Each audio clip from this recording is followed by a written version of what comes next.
நிலைச்சிருக்கணும் அன்பு இயேசுவே, அதுக்கு என்ன நான் அர்ப்பணிக்கிறேன் அன்பு இயேசுவே.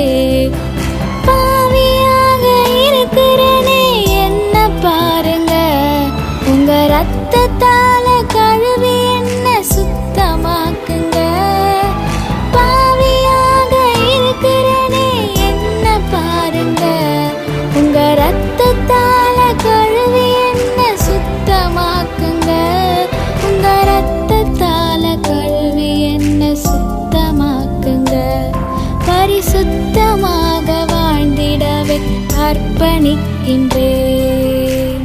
உம்மிலே நிலைச்சிருக்கணும் அன்பு இயேசுவே, அதுக்கு என்ன நான் அர்ப்பணிக்கிறேன் அன்பு இயேசுவே. உம்மிலே நிலைச்சிருக்கணும் அன்பு இயேசுவே, அதுக்கு என்ன நான் அர்ப்பணிக்கிறேன் அன்பு இயேசுவே. என்ன நான் அர்ப்பணிக்கிறேன் அன்பு இயேசுவே. என்ன நான் அர்ப்பணிக்கிறேன்